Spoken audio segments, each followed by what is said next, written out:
No sabía que un simple «¿te gustaron los chocolates?» podía congelarme la sangre.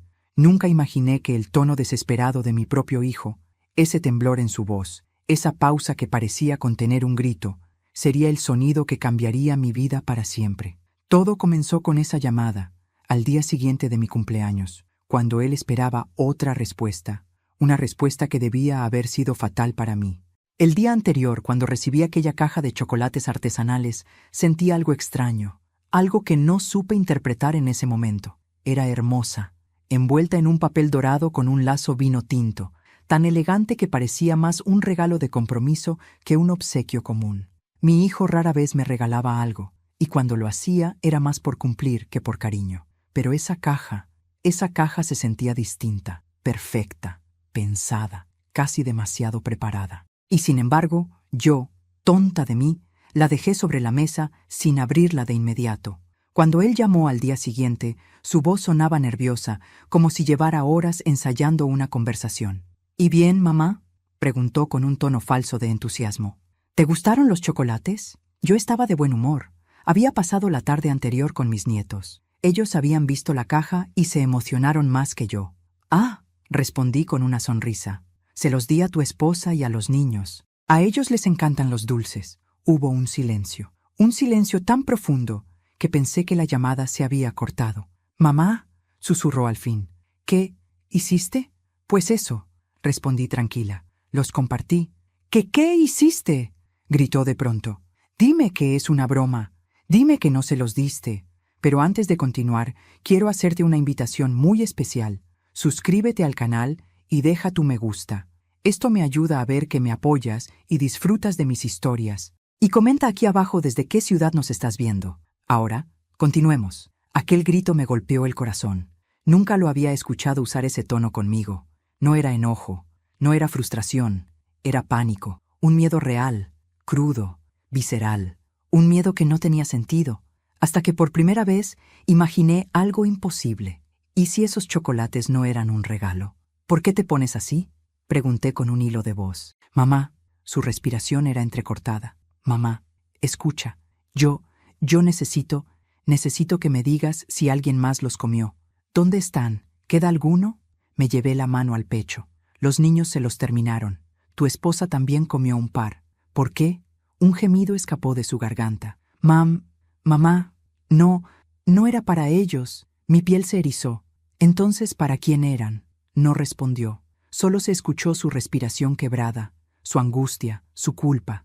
Colgué sin entender del todo, temblando. Caminé hacia la mesa donde había estado la caja. El envoltorio aún estaba allí, arrugado por las manos pequeñas de mis nietos. Miré todo con nuevos ojos, el lazo perfectamente atado, el papel demasiado elegante, la etiqueta manuscrita. «Para la mejor mamá. Disfruta tu día». Demasiado dulce, demasiado perfecto, demasiado ajeno al hijo que yo conocía. Tomé el envoltorio y lo examiné despacio. Había un pequeño detalle que no vi el día anterior. Una esquina de la etiqueta estaba despegada. Al levantarla, apareció algo que me paralizó. Un número, un pequeño número escrito a mano, casi imperceptible. 27.8 mira. No entendí qué significaba. No era un precio, no era un código. Parecía una medida, una cantidad. Un escalofrío recorrió mi espalda. Mientras lo sostenía entre los dedos, mi nuera me llamó. «Mamá, los niños están vomitando. No sé qué pasa». El teléfono casi se me cayó de la mano. «¿Vomitando? ¿Desde cuándo?». «Hace media hora». Creí que era un virus, pero no sé, están muy pálidos. Mi estómago se cerró como un puño. Miré de nuevo el número escondido bajo la etiqueta. 27.8 miligramos. ¿Qué sustancia se mide así? Mi nuera continuó hablando desesperada, diciendo que iba a llevarlos al médico, que yo no me preocupara, que seguro era algo del almuerzo. Pero yo ya no escuchaba. Me quedé mirando la caja vacía, sintiendo cómo algo oscuro se abría camino dentro de mí. Mi hijo me regaló esos chocolates. Mi hijo esperaba que yo los comiera. Mi hijo entró en pánico al saber que otros los habían comido. Y ahora los niños estaban enfermos. Me puse la mano en la boca para contener un sollozo. ¿Qué había hecho mi propio hijo? ¿Qué contenían esos chocolates? ¿Cómo no pude ver antes lo que ahora era tan evidente? Me dejé caer en la silla, con el envoltorio apretado entre los dedos, temblando de pies a cabeza. Mi mente se negaba a aceptarlo, pero mi corazón ya sabía la verdad. Mi hijo no había querido celebrar mi cumpleaños. Había querido acabarlo. Colgué la llamada de mi nuera con el corazón en la garganta. Sentí que el mundo se me hundía bajo los pies. Era como si todas las piezas de un rompecabezas terrible comenzaran a encajar de golpe. Los niños enfermos, la desesperación de mi hijo, el número escondido bajo la etiqueta, la elegancia exagerada del regalo, una intuición tan oscura que me revolvió el estómago. Y aún así, mi mente se resistía a aceptar lo que el corazón ya sabía. Tomé mi bolso y salí de casa casi sin sentir mis piernas. No podía quedarme quieta, no podía pensar. Lo único que podía hacer era llegar al hospital lo más rápido posible. El camino se volvió una neblina. Semáforos, calles, autos, luces. Todo se mezclaba en una sola urgencia. Los niños, mis nietos, mis pequeños, los únicos seres en mi vida que jamás me habían pedido nada más que amor. Cuando llegué, encontré a mi nuera sentada en una silla de plástico, con los ojos rojos y las manos temblando. Al verme, se levantó de un salto y corrió hacia mí. No sé qué les pasó, sollozó. Estaban bien y de pronto empezaron a vomitar, a marearse. Se pusieron fríos como hielo. La abracé, pero mi cuerpo estaba rígido. ¿Qué dijeron los médicos? Que fue una intoxicación, respondió con la voz quebrada. Pero no saben con qué. Están haciendo pruebas. Mi corazón latió tan fuerte que me dolió. ¿Y tú? ¿Cómo te sientes? Ella tragó saliva. Yo también vomité, pero pensé que era estrés. Una punzada me atravesó el pecho. Ella también los comió. Ella también estaba en peligro. Ella, sin saberlo, había estado más cerca que yo del borde. Nos llamaron desde la puerta del área pediátrica. ¿Familia de los niños Alvarado? Corrimos. El médico que salió tenía la expresión seria, pero profesional. Están estables, dijo. Tuvieron una reacción fuerte, pero llegaron a tiempo. Seguiremos monitoreándolos, pero por ahora están fuera de peligro. Mi nuera rompió a llorar. Yo también, pero por dentro. Una parte de mí agradeció ese milagro.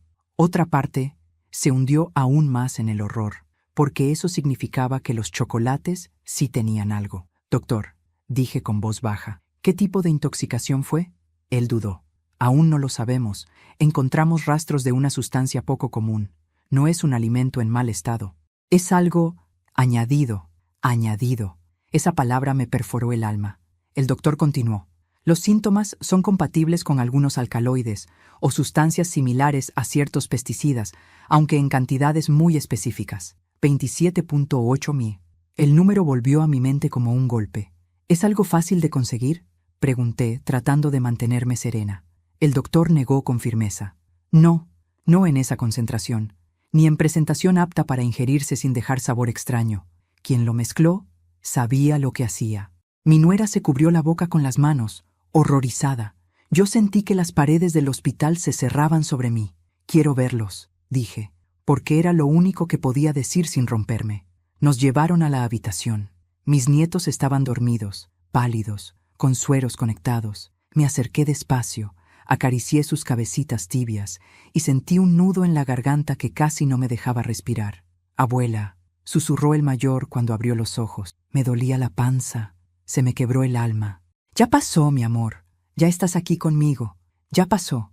Me quedé junto a ellos un largo rato, y mientras los miraba dormir, algo dentro de mí comenzó a conectar recuerdos que había enterrado. Mi hijo no siempre fue así, o quizás sí, y yo nunca quise verlo. Recordé cuando tenía 12 años y le robó dinero a su padre. Recordé cuando, a los 16, mintió diciendo que un amigo le había roto el celular cuando fue él mismo en una rabieta. Recordé cómo se burlaba de mí cuando pensaba que no lo escuchaba.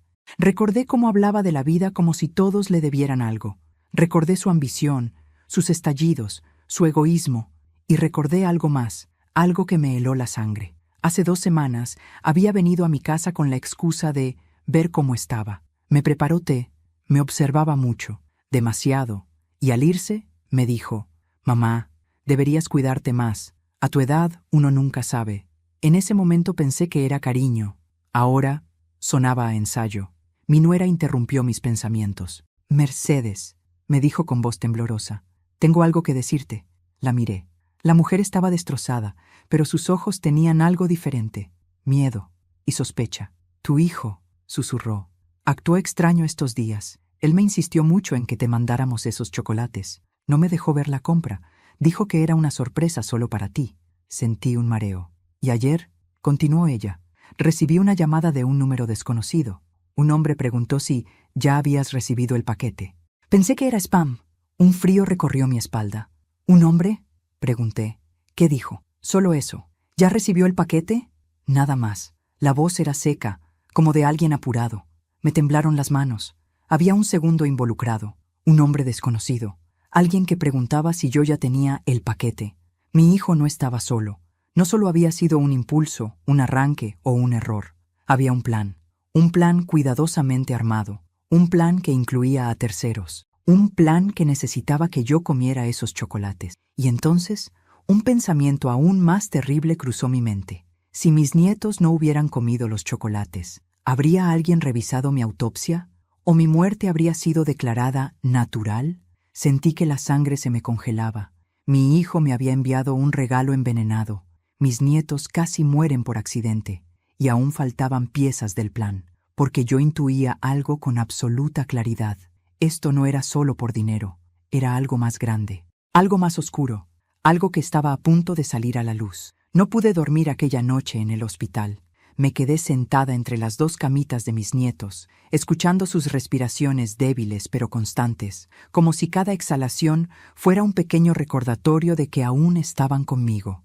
Mi nuera se había quedado dormida en una silla, agotada por el susto y la culpa, aunque yo sabía que su culpa no era la más grande en esa habitación.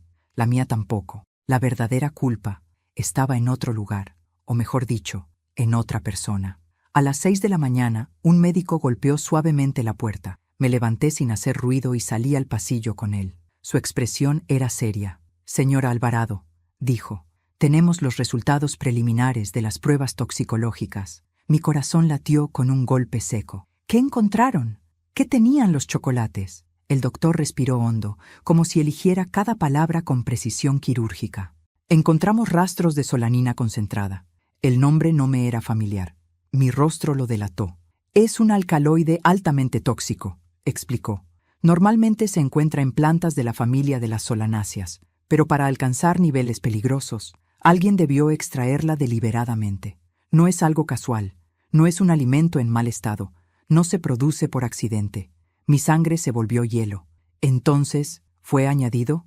El doctor asintió con una gravedad que me hizo temblar, con precisión y con conocimiento. La concentración era tan específica que no pudo haber sido mezclada por un aficionado. Alguien sabía exactamente qué hacía.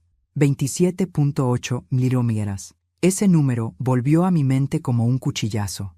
¿Y pudieron rastrear de dónde venían los chocolates?, pregunté. Estamos averiguando, respondió. Pero puedo decirle algo más. Se acercó un poco, bajando el tono. Esta sustancia no se encuentra fácilmente. Tampoco se compra en comercios. Esto requiere contactos o acceso a laboratorios. Sentí que mis piernas querían doblarse. ¿Qué habría pasado si mis nietos hubieran comido un poco más?, pregunté con un hilo de voz. El médico cerró los ojos. No estaríamos hablando ahora. Tuve que apoyarme en la pared para no caer. No eran solo chocolates. Era un arma. Y yo la había entregado con mis propias manos a mis nietos inocentes. El médico me ofreció un vaso de agua, pero mis manos temblaban demasiado para sostenerlo. ¿Puedo hablar con el forense del laboratorio?, pregunté después de recuperar un poco la voz. Claro, respondió. Él mismo pidió hablar con usted. Dice que hay algo que debe ver. Eso me inquietó aún más. Media hora después, me presentaba en una sala pequeña de análisis, donde un hombre delgado con bata blanca observaba un microscopio. Levantó la vista cuando me vio entrar. ¿Usted es la abuela de los niños?, preguntó. Asentí. Tengo algo que mostrarle, dijo mientras sacaba una bolsita transparente. Dentro había un pequeño fragmento metálico. Lo encontramos dentro del chocolate, explicó. Algo tan pequeño que pudo confundirse con cualquier cosa si no hubiéramos hecho un análisis completo. Lo tomó con unas pinzas. Es parte de un microtubo, continuó. Se usa para transportar sustancias en pequeñas cantidades. Alguien inyectó la solanina líquida en los chocolates, selló los agujeros y dejó dentro este fragmento, probablemente por descuido. Mi estómago se revolvió. ¿Se puede saber de dónde proviene? El técnico me miró con solemnidad. Este tipo de microtubos se usa en laboratorios farmacéuticos o en centros de investigación.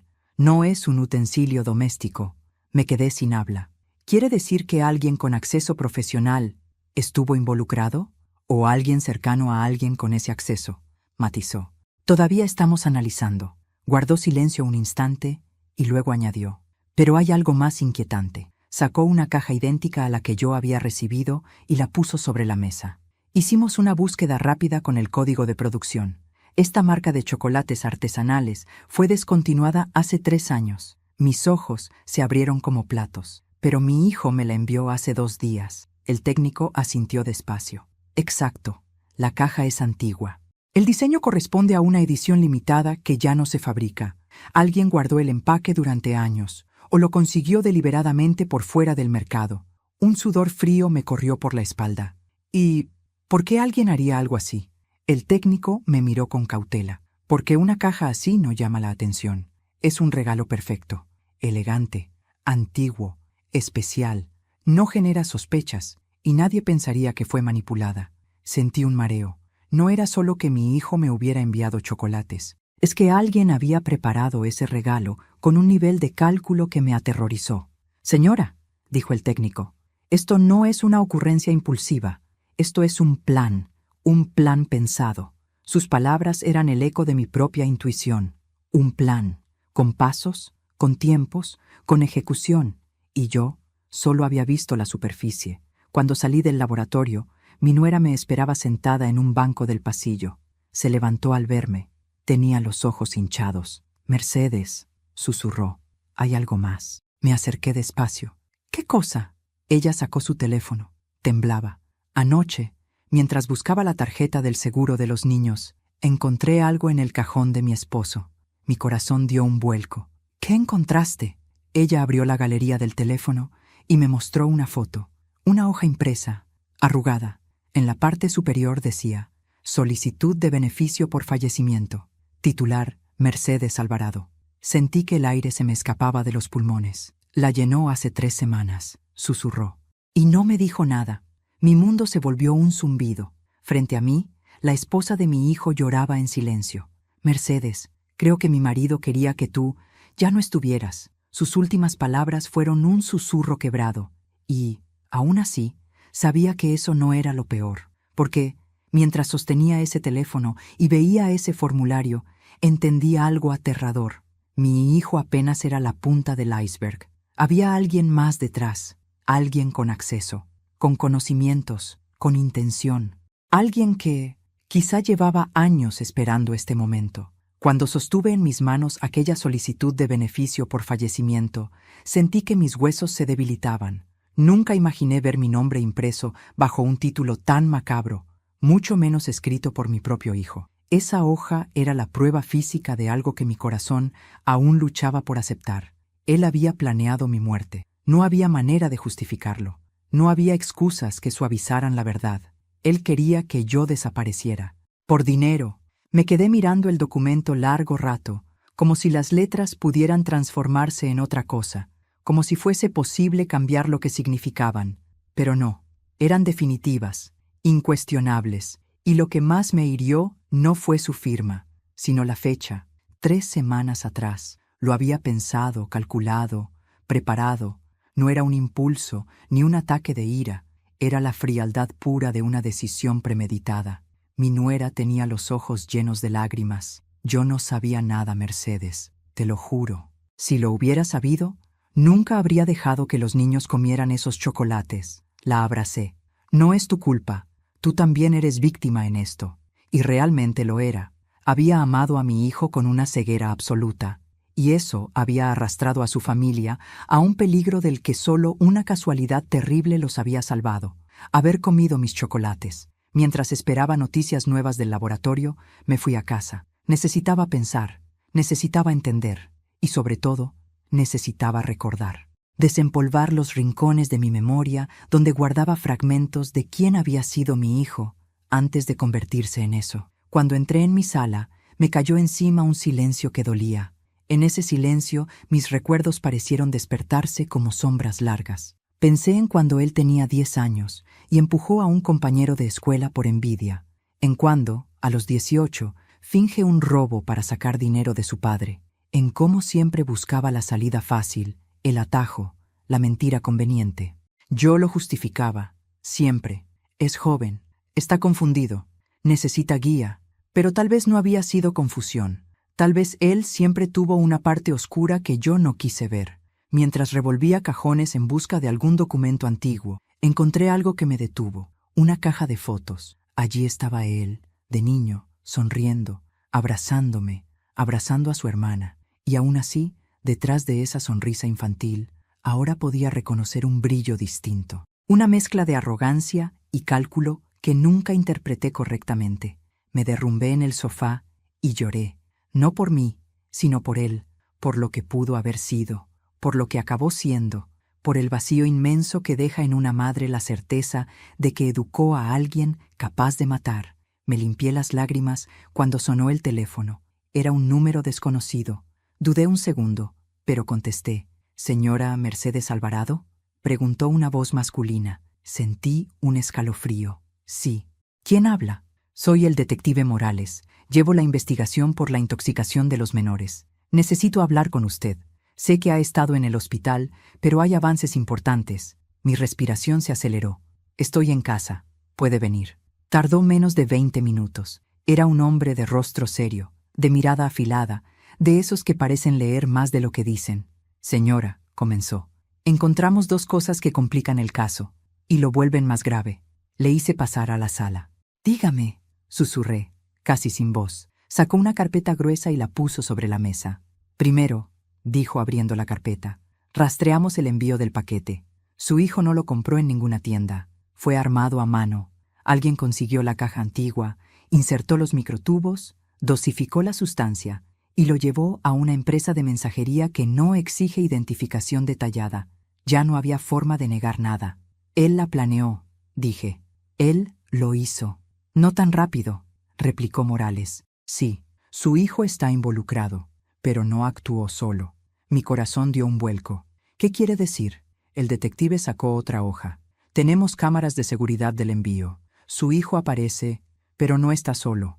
Está acompañado por un hombre. Un hombre que se encarga de entregar la caja al empleado mientras su hijo mira hacia otro lado, como obedeciendo instrucciones. Ese hombre parece liderar la acción. No es un simple acompañante». Me quedé helada. «¿Quién es?». El detective tomó aire, como si pesara cada palabra. «Creemos que es alguien cercano a usted». «¿A mí?», pregunté con incredulidad. Él asintió. «Sí, alguien que conoce su rutina, su dirección, su fecha de cumpleaños. Alguien que estuvo en su vida en los últimos años. Alguien que no es ajeno a su familia». Un temblor subió por mi espalda. «¿Tiene nombre?». El detective pasó una fotografía hacia mí. Cuando la imagen se detuvo en la mesa, mis manos temblaron. Era un rostro conocido. Un rostro que jamás habría imaginado ahí. Un rostro que formó parte de mi vida, como si fuera de confianza. «¿Él?», susurré con horror. El detective asintió. «Sí, él. Su yerno, el esposo de su hija». Sentí que el mundo se me oscurecía. «Pero, ¿por qué?». Apenas pude articular. «Porque él también tenía motivos». El detective abrió otra hoja. Descubrimos movimientos bancarios sospechosos entre él y su hijo. Transferencias pequeñas, repetidas, como si estuvieran pagando algo en conjunto.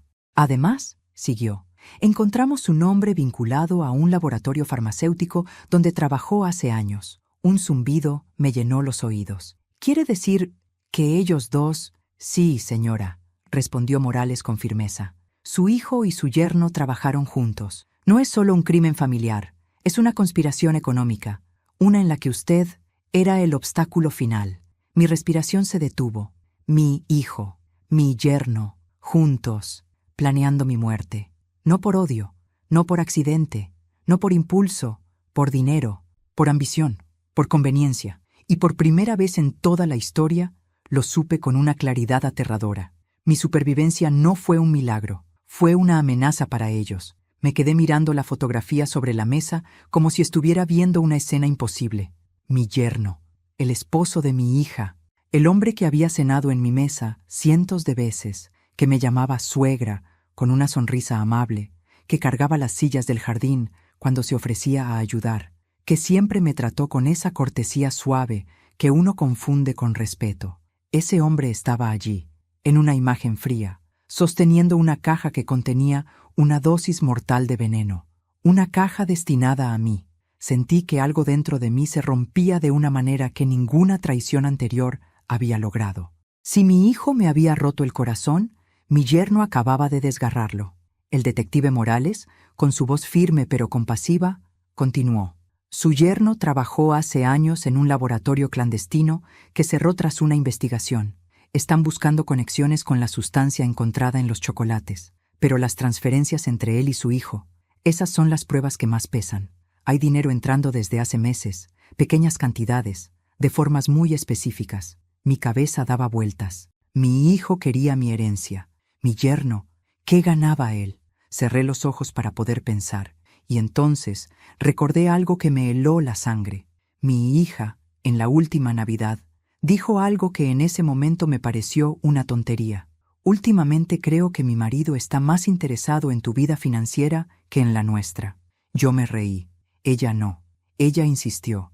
Yo cambié de tema. Qué ironía tan cruel. La pista estuvo frente a mí, pero preferí ignorarla. La voz del detective interrumpió mis pensamientos. Necesito saber, señora Alvarado, si usted está dispuesta a colaborar con la investigación. Esto es más grande de lo que imaginábamos. Tomé aire profundamente. Haré todo lo que sea necesario. Morales asintió, pero antes de continuar, su teléfono vibró. Respondió, escuchó unos segundos y, con el ceño fruncido, me hizo un gesto para esperar. Colgó despacio. Acaban de salir más resultados del laboratorio. Encontraron huellas parciales dentro del envoltorio y no pertenecen a su hijo. Mi estómago se hundió. ¿De quién son?, pregunté. Morales abrió una carpeta y señaló algo. Coinciden en un 62% con un perfil registrado. Estamos confirmando al 100%, pero todo indica que... Se detuvo. Me miró. Su expresión decía que la verdad dolería aún más. Dígame de una vez, exigí. Indican que las huellas podrían ser de su hija. Sentí que el aire desaparecía de mi cuerpo. Di un paso hacia atrás, y luego otro, hasta que choqué contra la pared. No, susurré. No. Mi hija jamás... No estamos diciendo que sea culpable, aclaró el detective, pero sí que tuvo acceso al paquete en algún punto. Tal vez no sabía lo que contenía. Tal vez la usaron sin que se diera cuenta. Yo quería creerlo. Dios sabe que quería creerlo. Pero la duda había sido sembrada. Y la duda es un veneno que se esparce igual de rápido que la solanina. De pronto, un pensamiento terrible me golpeó. ¿Había sido mi hija manipulada o era parte del plan? Antes de que pudiera procesarlo, mi teléfono vibró. Era ella. Contesté con manos temblorosas. «Mamá», dijo con voz agitada, «necesito verte. Es urgente. Estoy con miedo». Mi corazón se aceleró. «¿Qué pasó?» «Mi marido», dijo entre sollozos. «Encontré cosas terribles. Necesito hablar contigo. Estoy en casa. Ven, por favor». Su voz no sonaba actuada. Sonaba rota, destrozada. Le dije que iría, y colgué. Morales me miró con atención. «No vaya sola. Vamos con usted», asentí. No tenía fuerzas para discutir. El camino a casa de mi hija fue silencioso, tenso, cargado de un presentimiento que se me agarraba al pecho. Cuando llegamos, la puerta estaba entreabierta. Entré primero, llamándola. «Hija, ¿dónde estás?», escuché su voz desde la sala. «Aquí, mamá». Corrió hacia mí y me abrazó con fuerza. Tenía los ojos hinchados, la cara pálida. «Mamá», susurró. «No sé qué está pasando, pero encontré esto». Me entregó un sobre arrugado. Adentro había papeles, cuentas, extractos bancarios y una carpeta que decía «Plan de reorganización patrimonial. Caso Alvarado». Abrí los documentos con miedo. Lo que vi me dejó sin palabras. Una serie de movimientos financieros y anotaciones que involucraban cuentas a mi nombre, mi vivienda, mis pertenencias, incluso mis gastos médicos. Todo estaba calculado para ser transferido o liquidado tras el fallecimiento de la titular. Mi hija lloraba. «Mamá, yo no sabía nada. Encontré esto en su estudio. Él lo guardó en una carpeta con mis contratos. Yo no sabía que estaban planeando esto». La abracé con toda la fuerza que me quedaba. Tranquila, hija, no te culpo. Ella se aferró a mí como una niña pequeña. Él me manipuló, me revisaba el teléfono, me decía qué podía ver y qué no. Pensé que era control, no esto. El detective Morales intervino con calma. ¿Dónde está su esposo ahora? Mi hija negó con la cabeza. No lo sé. Salió hace 2 horas. Dijo que tenía cosas que arreglar. Morales intercambió una mirada grave con otro oficial. Tenemos que revisar la casa. Fue entonces cuando mi hija dijo algo que detuvo a todos. Esperen, hay algo más. Se secó las lágrimas y abrió el cajón de la mesa de centro. Sacó una llave pequeña. Esta llave no abre nada en la casa. Y él la escondía demasiado bien. Yo creo que pertenece a algún lugar donde guardaba cosas importantes. Morales tomó la llave, la examinó y su rostro se tensó. Ya sé de dónde es, dijo. Es una llave de casillero de seguridad. Me miró directamente. Y si su yerno tiene documentos allí, es muy posible que su hijo también los tenga. Sentí un escalofrío tan grande que tuve que apoyarme en el sofá. Entonces, susurré. Ahí está la última pieza del plan.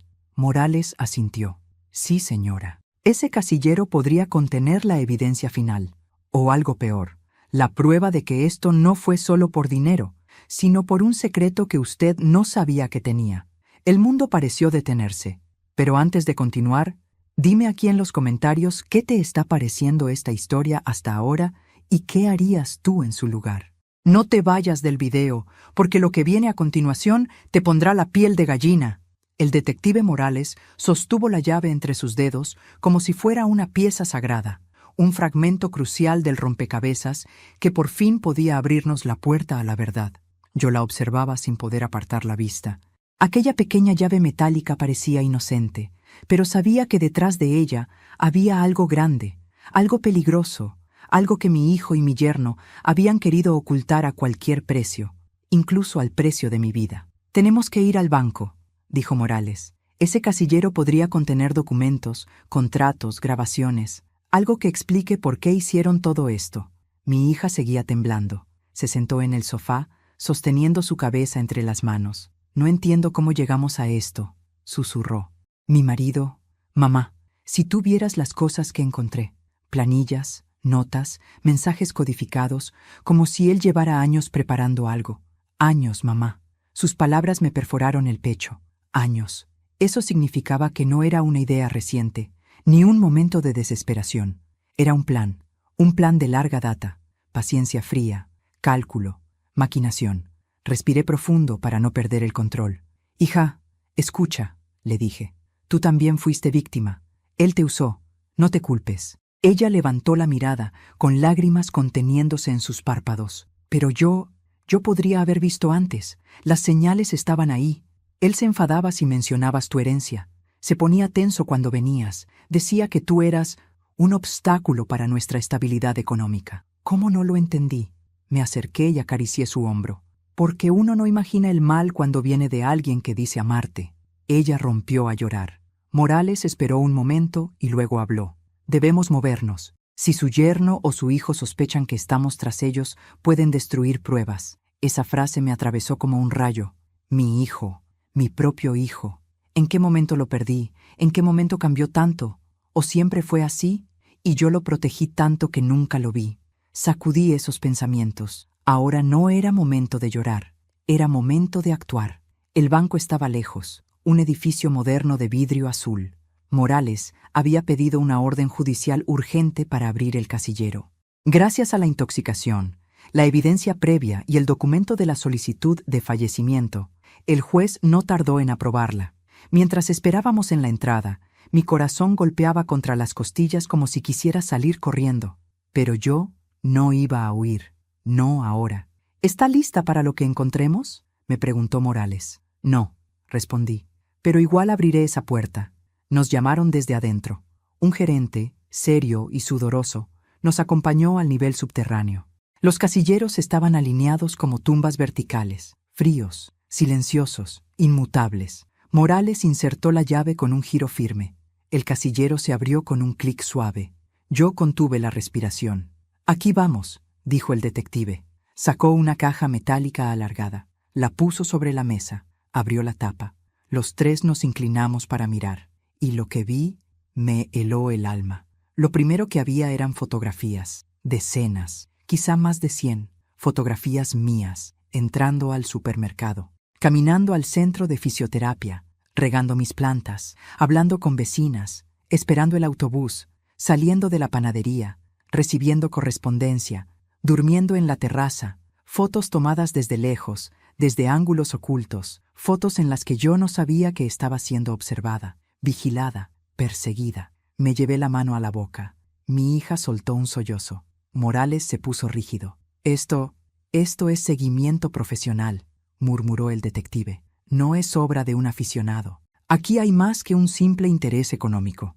Esto es vigilancia organizada. Debajo de las fotos había documentos, mapas de los lugares donde yo iba cada semana, horarios anotados, las rutas de mis caminatas, un calendario con días marcados, días donde yo tenía citas médicas, reuniones o rutinas fijas. Era como ver mi vida convertida en un expediente policial. Y entonces lo vimos, un sobre amarillo. En su exterior decía, escrito a mano, Plan B, si Mercedes sobrevive. Sentí que el mundo se estremecía. Morales abrió el sobre con sumo cuidado. Dentro había una hoja doblada en 4. La desplegó. Leí el título y casi me desmayé. Procedimiento para incapacidad legal de la titular. Era un plan para declararme incapaz, internarme en un centro y tomar control total de mis bienes. Mi hijo, mi yerno. Ellos ya habían considerado la posibilidad de que el envenenamiento fallara. Y si fallaba, tenían un plan para destruirme sin matarme. Me apoyé en la mesa para no caer. Mi hija lloraba en silencio. Morales maldecía entre dientes, pero aún quedaba algo más en la caja, un cuaderno negro. Morales lo abrió, y su expresión cambió. Dios mío, susurró. Me lo mostró. Era un cuaderno lleno de anotaciones secretas, fechas, nombres, cifras, tareas asignadas, y un título en la primera página. Sociedad Estratégica, M.A., Plus RG, M.A., mi hijo, RG, mi yerno. Eran socios, formalmente, en un plan, en una conspiración. Y luego, la frase que me destruyó por completo. Objetivo final, sucesión inmediata. Sentí que las piernas me fallaban. Tuve que sentarme. El mundo era una marea que no dejaba de golpearme. Morales cerró el cuaderno lentamente. Se acabó, dijo con voz grave. Con esto, caerán los dos. No hay forma de que escapen. Pero él no había visto lo último. En el fondo del casillero había un sobre más pequeño. Lo abrí con manos temblorosas. Era una carta, escrita con la letra de mi hijo. La primera línea decía, Mamá, si estás leyendo esto, es porque todo salió mal. Me quedé sin aliento. Morales se acercó para leer conmigo. Quiero que sepas que nada de esto es personal. Es necesario. Tú ya viviste tu vida. Nosotros apenas estamos empezando. No tenemos por qué quedarnos esperando tu herencia décadas. No es justo. No es práctico, no es eficiente. Lo entenderás cuando seas parte del plan. Yo lo hago por el bien de la familia. Algún día, todo esto tendrá sentido. La carta se me cayó de las manos. El detective respiró hondo. Mercedes, dijo con voz suave. Esto es la confirmación final. Pero yo apenas podía escuchar. Mi mente estaba en otra parte, porque al final de la carta había algo más, una firma. Y debajo de la firma, una frase que jamás olvidaré. PD, si algo sale mal, ya tenemos listos los pasos para el plan C. Mi voz se quebró. ¿Plan C? Morales me miró con una seriedad fría. ¿Sí? Y ahora tenemos que averiguar qué es el plan C. Nunca imaginé que llegaría el día en que tendría que preparar una trampa para mi propio hijo. Pero mientras sostenía aquella carta, donde él mismo explicaba, con una frialdad escalofriante, por qué debía morir, supe que no había otro camino. Ya no era una madre tratando de entender, era una mujer defendiendo su vida, y no pensaba perder. El detective Morales coordinó el plan con precisión quirúrgica. Él vendrá a ustedes, dijo. Ya sabe que los niños están en el hospital. Él querrá saber qué dijeron los médicos, querrá asegurarse de que no hayan descubierto lo que contenían los chocolates. Pero sobre todo, añadió mirándome a los ojos, vendrá para evaluar si usted sospecha algo. Y yo sí sospechaba, y él necesitaba creer que yo no. Esa era nuestra ventaja. Regresé a mi casa acompañada de 2 oficiales encubiertos. Morales instaló cámaras pequeñas en la sala, en la cocina y en el pasillo. Mi hija, aún temblando por la traición de su marido, Decidió quedarse conmigo. No quiero estar sola, dijo. Yo tampoco quería dejarla. Ya entrada la noche, escuchamos pasos en el porche. Un golpe seco en la puerta nos hizo contener la respiración. Mamá, dijo la voz de mi hijo al otro lado. Tenemos que hablar. Mi corazón golpeó mi pecho. Morales asintió desde su escondite, indicándome que abriera. Tomé aire, giro la llave, abro. Ahí estaba él, mi hijo, mi niño, y sin embargo, no era mi niño. Sus ojos tenían algo distinto, una mezcla de urgencia, irritación y un miedo que intentaba disimular. «Pasa», le dije con voz firme. Entró, mirando alrededor con rapidez. «¿Dónde está ella?», preguntó. «¿Dónde está mi esposa?». «En el hospital», respondí. «Los niños mejoran.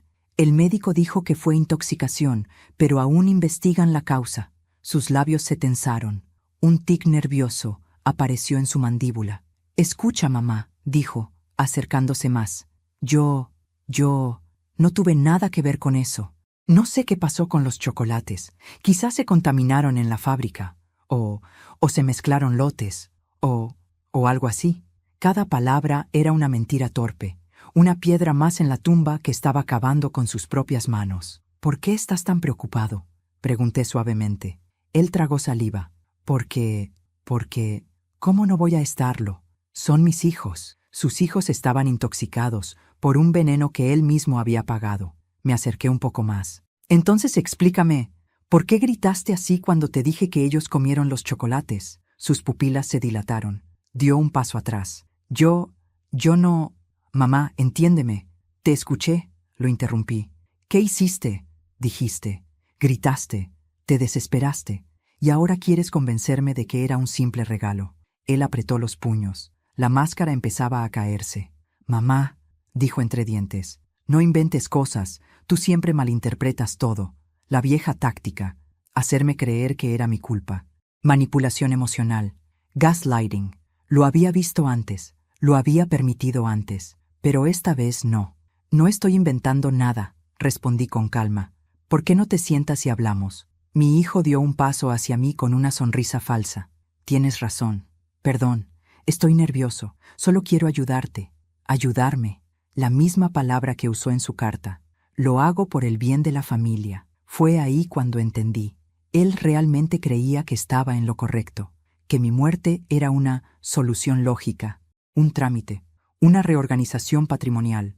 Eso lo hacía aún más peligroso. Me senté en el sofá. Él frente a mí. Las cámaras grababan todo. «Hijo», dije con voz temblorosa pero firme, «dime la verdad. ¿Tú sabías qué contenían esos chocolates?» Por un segundo vaciló. Un segundo suficiente para que la verdad se asomara en sus ojos. «Mamá», dijo bajando la mirada. «A veces uno hace cosas desesperadas». Mi corazón se sacudió. «¿Desesperadas?», repetí. «Sí», continuó él. «Cosas que parecen malas, pero no son tan malas cuando lo piensas bien. Cuando ves el panorama completo. Cuando entiendes que a veces hay que tomar decisiones difíciles». Mi respiración se detuvo. Él seguía hablando. «Tú ya estás grande», dijo sin mirarme. «Te cuesta caminar, te cansas, estás sola, no tienes proyectos. No es justo que toda la familia se hunda por una situación que se podría resolver fácilmente». Cada palabra era un cuchillo. «¿Resolverse? ¿Cómo?», pregunté. Él levantó la vista y cometió el error fatal. «Con un poco de organización», dijo. Con una transición suave, sin sufrimiento. Transición, suave, sin sufrimiento. El lenguaje exacto de su carta. Yo ya no podía sostenerme. No por miedo, por indignación, por la certeza irrebatible de que no era un impulso, ni un accidente, ni una manipulación externa. Mi hijo quería que muriera, y lo justificaba. Me incliné hacia él. «¿Y quién te convenció de que esa era la mejor solución? ¿Tu cuñado?». Mi hijo palideció. Ahí estaba, su error, su quiebre, su confesión. «Ya lo sabes todo», susurró. Las cámaras captaron cada palabra. En ese instante, Morales abrió la puerta con 2 oficiales. «Señor Alvarado», dijo el detective, «queda detenido por tentativa de homicidio agravada, conspiración y asociación ilícita». Mi hijo se levantó de un salto. «Esto es una trampa. Ella no entiende nada. Yo lo hice por el bien de todos». Pero ya era tarde. Muy tarde. Lo esposaron mientras gritaba mi nombre como si yo fuera la traidora. Yo solo lo observé, y por primera vez en mi vida no sentí culpa, no sentí vergüenza, no sentí miedo, sentí justicia. Era el principio del final, y aún faltaba enfrentar al otro monstruo. Cuando la puerta se cerró detrás de mi hijo y sus gritos quedaron reducidos a un eco lejano en el pasillo, sentí algo que no había sentido en semanas. Silencio. Un silencio que no era vacío ni angustioso, sino un silencio que me permitía respirar. Durante tanto tiempo había vivido atrapada en el miedo, la confusión y la traición, que ese momento, por breve que fuera, se sintió como abrir una ventana después de un incendio. Sin embargo, sabía que no era el final. Era apenas la mitad de la batalla. Todavía faltaba enfrentar al otro responsable, al otro cerebro detrás del plan, mi yerno. Ese hombre que había fingido afecto, respeto y familiaridad, mientras organizaba mi muerte con fría eficiencia. El detective Morales no me dio tiempo para hundirme en mis pensamientos. «Mercedes», dijo con firmeza, «tenemos que movernos rápido. Sabemos dónde está su yerno, o al menos dónde estuvo hace unas horas. Pero podría no quedarse quieto cuando se entere de que su socio ya cayó». Mi hija, con el rostro aún pálido por el dolor de la traición, se acercó a mí. «Mamá, yo quiero ir», dijo con voz tensa. «Necesito verlo.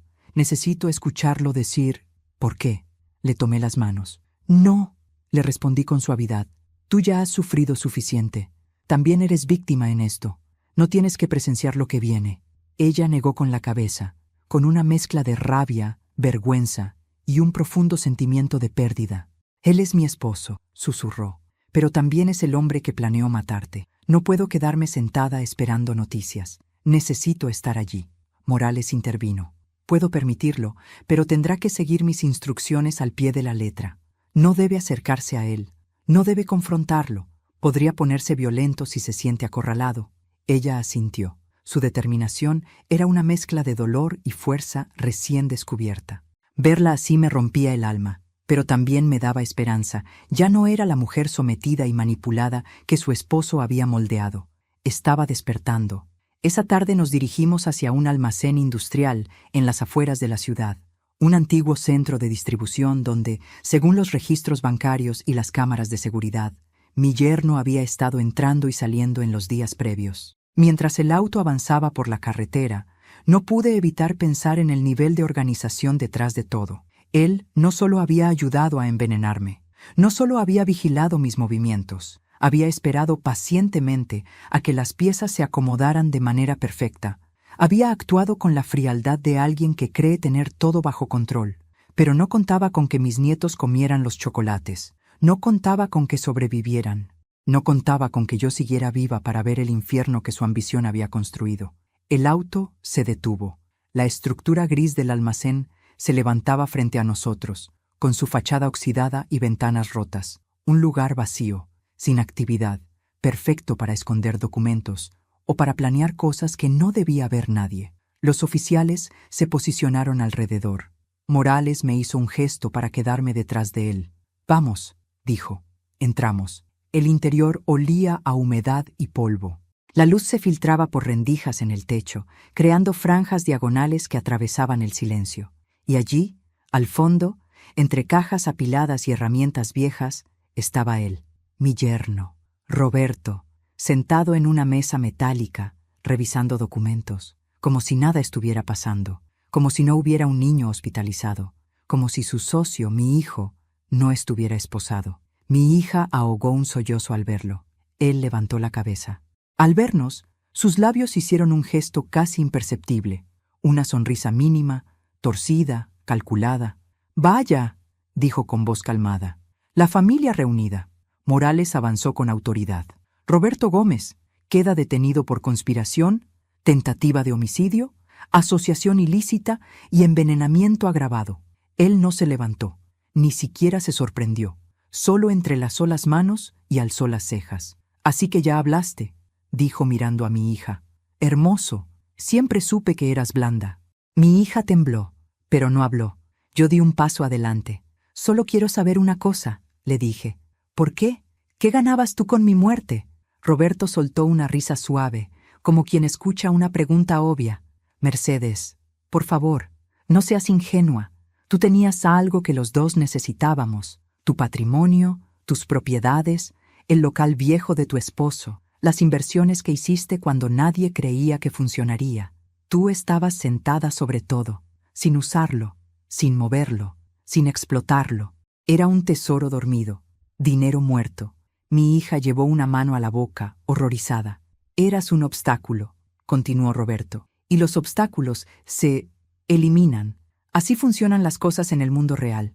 No es personal, no es personal.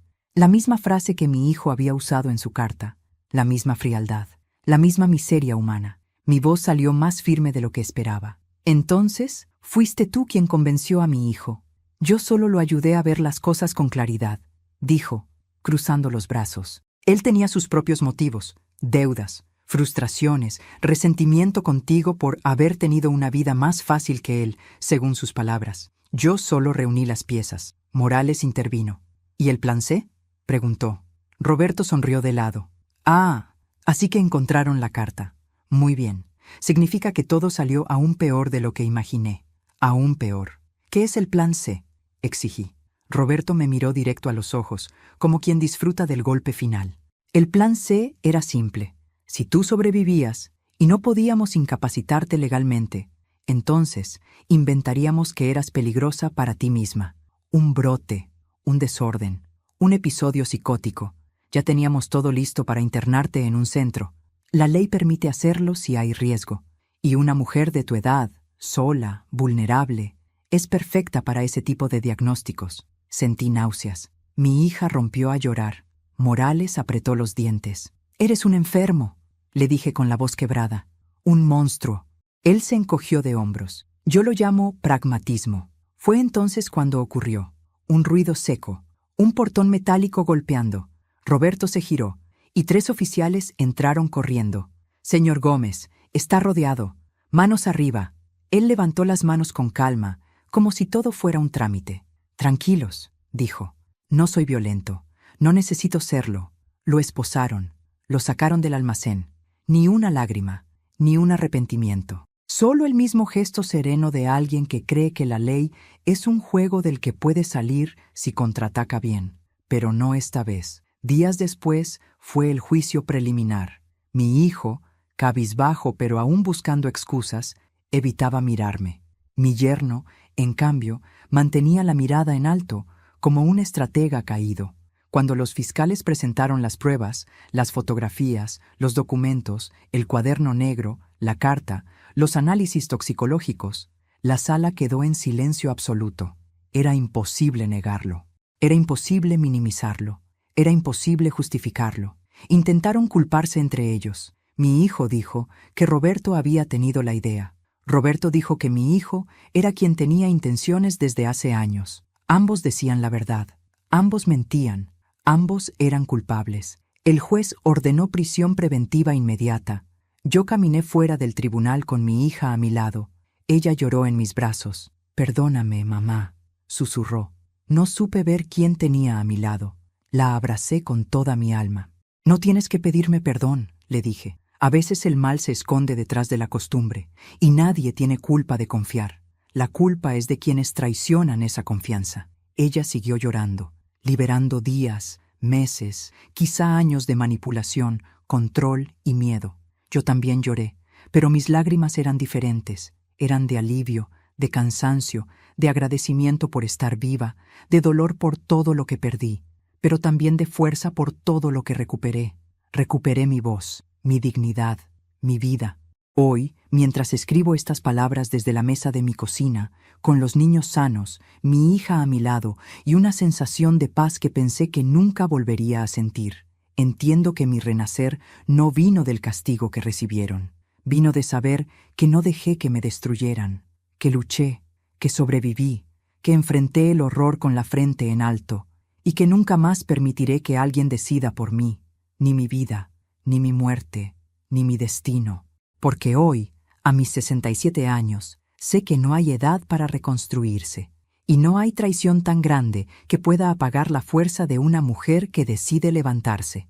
El día en que todo terminó, Desperté antes del amanecer. No sé si fue la costumbre, el silencio o ese instinto que aparece cuando el alma finalmente deja de pelear y empieza a sanar. Me puse una chaqueta ligera y salí a caminar por el jardín. El aire fresco de la mañana me recibió como un abrazo que llevaba demasiado tiempo esperando. Era la primera vez, en meses, que mi pecho no sentía el peso invisible del miedo. Por un momento, respiré hondo y pensé, estoy viva, sigo aquí. Y esas simples palabras, que antes parecían pequeñas, ahora tenían la fuerza de un milagro. Mis nietos salieron al porche minutos después, con sonrisas somnolientas y el cabello revuelto. Verlos correr hacia mí, reír, abrazarme sin miedo, sin dolor y sin peligro, fue el regalo más grande que pudo darme la vida. En cuanto los tuve entre mis brazos, supe que todo lo que atravesé valió la pena. No porque el sufrimiento fuese justo, sino porque aprendí que incluso en el abismo más oscuro, todavía hay luz esperándonos. Una luz que nos recuerda que no estamos hechos para rendirnos, sino para resistir. Mi hija apareció detrás de ellos, con una serenidad nueva en los ojos, una que nunca le había visto. Había sobrevivido a un matrimonio de mentiras, manipulación y control. Y al igual que yo, estaba aprendiendo a reconstruirse poco a poco. La tomé de la mano y ambas entendimos, sin decir palabra, que íbamos a salir adelante juntas, que lo peor había quedado atrás, que ninguno de los monstruos que intentaron destruirnos volvería a hacernos daño jamás. Ese pensamiento me llenó de una fuerza que no sabía que aún tenía. Miré el cielo, sentí el sol tibio sobre la piel, y por primera vez en mucho tiempo ya no vi sombras detrás de cada recuerdo. No sentí el peso de lo que perdí, sino la certeza de lo que todavía me queda, mi vida, mi familia, mi libertad. Y también algo más poderoso, la convicción de que merezco paz, y que la tengo ahora, que la conquisté. Y antes de despedirnos, quiero hacerte una invitación muy especial. Si esta historia te tocó el corazón, deja tu me gusta. Es una forma hermosa de apoyarme y saber que te gustan estas narraciones. Suscríbete al canal para no perderte las próximas historias llenas de emociones, giros y finales que te harán reflexionar. Y cuéntame en los comentarios, ¿desde qué ciudad nos estás viendo? ¿Qué sentiste con este final? ¿Qué habrías hecho tú en mi lugar? Gracias por acompañarme.